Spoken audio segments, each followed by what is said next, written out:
નમસ્કાર દર્શક મિત્રો, બોડેલી નંબર 1 ન્યૂઝ ચેનલમાં આપનું સ્વાગત છે। હવે જોઈએ આજના તાજા સમાચાર।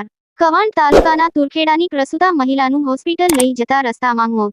પાકા રસ્તાની સુવિધા નહીં હોવાના કારણે 108મી વંચિત સેવાને નહીં મળતા મહિલાને ગામ લોકો ઝોળીમાં નાખીને લઈ જતા હતા।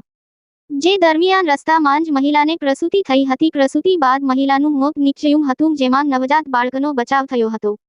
તુરખેડાના બસ્કરિયા ફળિયાની પ્રસૂતા કવિતાબેન કિશનભાઈ ભીલ પરિવારના સભ્યો મહિલાને પ્રસૂતા પીડા ઉપડતા મળખે 5 વાગ્યે ચાલતા લઈ જઈ રહ્યા હતા। હોસ્પિટલ પહોંચે તે પહેલા જ મહિલાને રસ્તામાં પ્રસૂતિ થઈ હતી અને પ્રાથમિક સુવિધાના અભાવે મહિલાનું મોત નીપજ્યું હતું। મહિલાના મોત બાદ ગામના લોકોમાં તંત્ર સામે રોષ જોવાઈ રહ્યો હતો।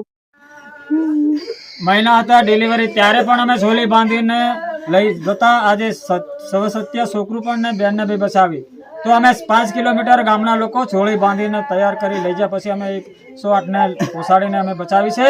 આજે આ નજરમાં મૃત્યુ ભણેલું દેખાય છે સરકારને, તો આ રોડની જરૂર છે। પાકો ડામરનો રોડ અથવા લાઇટ પૂરી સગવડ પાડવું પડે અને ટાવરના પણ ઠેકાણા નથી। ટાવર ક્યારેક કાં લાગે અને કાંઈ નહીં। અમારા ઊંડાના ગામડામાં ટાવરો બંધ છે, એના કારણે આ અમારું મૃત્યુના પામી રહ્યું છે। રાઠવા જામસેભાઈ ભંગિયાભાઈ રાઠવા, ગામ તુરખેડા, બસ્કરિયા ફળિયા અને કવાંટ તાલુકો, જિલ્લો છોટાઉદેપુર।